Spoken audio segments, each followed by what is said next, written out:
ক্যাপসিকামের একদম মশলা একটা ক্যাপসিকাম বানাবো একদম মশলা দিয়ে।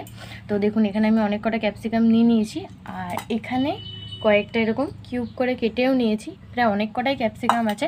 ক্যাপসিকাম তো আমরা সবাই অনেক রকম খাই, ভাজা তরকারিতে অনেক রকম খাই, কিন্তু এরকম মশলা দিয়ে ক্যাপসিকামটা যদি আপনারা একবার খান তাহলে সত্যিই খুব ভালো লাগবে।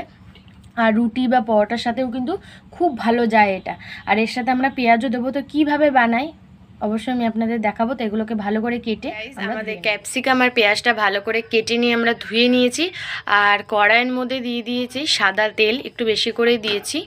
তেলটা প্রায় আমাদের গরম হয়েই গেছে। আর এবার দেখুন ক্যাপসিকাম আর পেঁয়াজটা কেটে ধুয়ে আমি ভালো করে একদম জল ঝরিয়ে নিয়েছি, যাতে তেলে দিলে বেশি না ছিটকায়। তো তেলটা গরম হয়ে গেছে, আমরা ক্যাপসিকাম আর পেঁয়াজটার মধ্যে দিয়ে দেবো। ভালো করে ভেজে নিয়েছি, একদম লাল লাল করে ভেজে নিয়েছি ভালো করে। এবার এটাকে আমি নামিয়ে দেবো। ভাজা একদম কমপ্লিট হয়ে গেছে। এবার আমি এটা নামিয়ে দেবো। আমি কিন্তু নুন এর মধ্যে ইউজ করি না, হলুদও ইউজ করি নি, শুধু তেলের মধ্যে দিয়ে এটাকে নর্মাল ভেজে নিয়েছি। এবার আমি এটাকে নামিয়ে দিয়েছি। নামিয়ে কড়াইয়ে অল্প আবার তেল দিয়ে দিয়েছি। আর এবার আমি তেলটা গরম হয়ে গেছে, দিয়ে দেবো 3 টুকরো মতন আদা। আপনাদের তরকারি মাপ যতটা হবে সেই পরিমাণে কিন্তু মশলাটা দেবেন। আর এটাকে আমি খুবই হালকাভাবে ভেজে নেব। এগুলো একটুখানি হালকা 1 মিনিট মতন ভেজে নিয়েছি। এবার আমি এর মধ্যে দিয়ে দেবো পেঁয়াজ আর টমেটো। আমি এখানে 2টো মতন বড় পেঁয়াজ আর তো গাইস এটা হালকা 1 মিনিট মতন ভেজে নিয়েছি, ভালো করে ভাজা হয়ে গেছে। এখানে আমি এরকম একটু বড় বড় করে 2টো টমেটো নিয়ে নিয়েছি এরকম কিউব করে কেটে, আর এখানে নিয়ে নিয়েছি একটা বড় পেঁয়াজ। এবার এগুলোকে আমি হালকা একটুখানি ভেজে নেব। এগুলো হালকা ভেজে নেব, তারপরে কিন্তু এটা একটু পেস্ট করে নেব, যাতে পেঁয়াজ আর টমেটোর হালকা কাঁচা গন্ধটা চলে যায়। এর মধ্যে কিন্তু এখন কোনো মশলা আমি দেবো না। টমেটোটা একদম ভালো করে গলে গেছে আর পেঁয়াজটাও।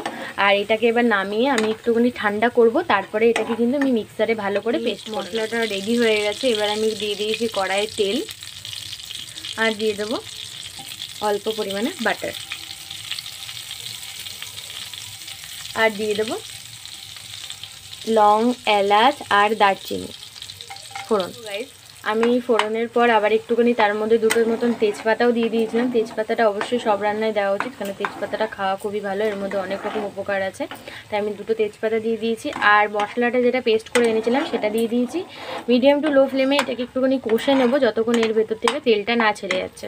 আর যদি নিচে হালকা লেগে যায় তাহলে কিন্তু অল্প একটু জল দিয়ে দেবেন। তো এটাকে আমি হালকা একটু কষে মতন ভালো করে একটু কষে নিয়েছি। এবার আমি দিয়ে দেবো এর মধ্যে একদম অল্প পরিমাণে একটু মিষ্টি। এটা চাইলে আপনারা দিতেও পারেন, নাও দিতে পারেন।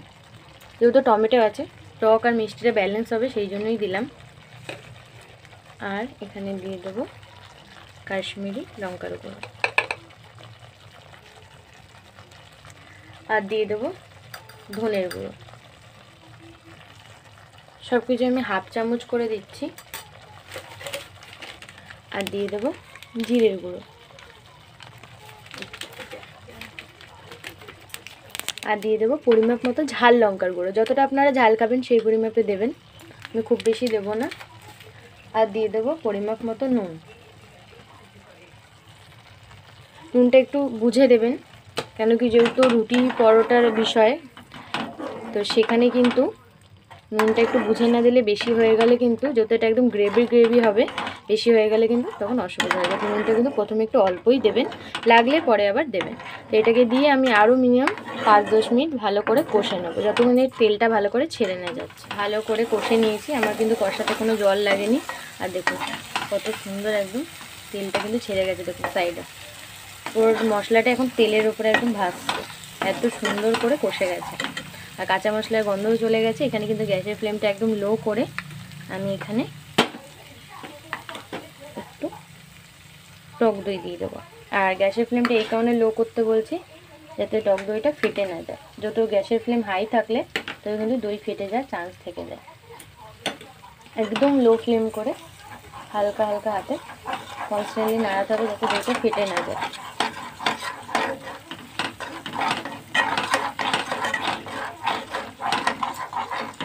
এরকম ভালো করে নাড়িয়ে আরও 2-4 মিনিট আমি একটু কষিয়ে নিয়েছি ভালো করে। আর কত সুন্দর করে একদম তেল ছেড়ে দিয়েছে। যতক্ষণ ভালো করে তেল না ছেড়েছে আমি কিন্তু ততক্ষণ কনস্ট্যান্টলি নাড়িয়েছি। দেখুন কি সুন্দর কালারটা এসছে গাইস। এবার আমি দিয়ে দেবো এর মধ্যে খুব অল্প পরিমাণে জল। যেহেতু হালকা হালকা গ্রেভি হবে চিকেনে কিন্তু খুব অল্প পরিমাণে জল দেবো। আর ক্যাপসিকামগুলো যেহেতু হালকা ভাজাই আছে তাই খুব বেশি কিন্তু সিদ্ধ হওয়ার দরকার নেই, ওতেই কিন্তু হয়ে যাবে। তো গ্যাসের ফ্লেমটা একদম হাই করে দিয়েছি। এবার ঝোলটা একটু ফুটে উঠুক, তারপরেই কিন্তু এর মধ্যে ক্যাপসিকাম আর পেঁয়াজটা দিয়ে দিন। ঝোলটা ভালো করে ফুটে গেছে। এবার আমি এখানে ভাজা ক্যাপসিকাম আর পেঁয়াজটা এর মধ্যে দিয়ে দেবো।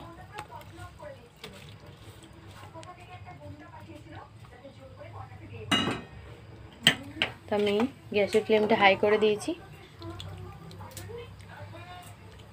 দেখুন নুনটা অবশ্যই চেক করবেন। আমি কিন্তু আবার একটু নুন আর অল্প একটু মিষ্টি অ্যাড করেছি। তো এটাকে একটুখানি আমি ঢেকে দেবো মিনিমাম 5 মিনিট মতো লো ফ্লেমে। একদম ভালো করে কিন্তু গ্রেভিটা একদম হয়ে যাবে আর সুন্দর করে কিন্তু ক্যাপসিকামটাও খুব ভালো করে সিদ্ধ হয়ে যাবে। তো আমি এটা লো ফ্লেম করে একদম ঢেকে দেবো। মশলা ক্যাপসিকাম কিন্তু একদম রেডি, খুব সুন্দর। ওপর থেকে আমি কিন্তু আবার একটু বাটার দিয়ে দিয়েছি। আর ফোড়নেও যখন বাটার দিয়েছিলাম তখনও কিন্তু স্মেলটা খুব অসাধারণ আসছিলো। তো এর মধ্যে যদি একটু বাটার ইউজ করেন তাতে কিন্তু খেতে আরও বেশি ভালো লাগবে। আর গরম গরম অবশ্যই ট্রাই করবেন। আর এরকম সুন্দর ক্যাপসিকামের রেসিপিটা আপনাদের কীরকম লেগেছে সেটা কিন্তু আমাকে অবশ্যই কমেন্ট করে জানাবেন। আর আমরা ক্যাপসিকামের তো নানান ধরনের জিনিস খেয়েই থাকি, এরকমভাবে কিন্তু অবশ্যই ট্রাই করবেন। আমি মনে করব সবাই খুবই ভালো খাবে। তো এই রেসিপিতে আপনাদের কীরকম লেগেছে সেটা কিন্তু অবশ্যই কমেন্ট করে জানাবেন। আর ভিডিওটা যদি ভালো লেগে থাকে লাইক করবেন, শেয়ার করবেন, আমাদের চ্যানেলটা অবশ্যই সাবস্ক্রাইব করবেন, বেল আইকন ক্লিক করবেন এরকম নতুন নতুন ভিডিও সবার আগে পাওয়ার জন্য। আর অবশ্যই কিন্তু কমেন্ট করে জানাবেন, তাহলে অবশ্যই আমাদের খুব ভালো লাগবে। আর অবশ্যই কিন্তু সবাই মিলে এটা ট্রাই করবেন। আজকের জন্য এতটুকুই, আবার দেখা হবে পরের সপ্তাহে।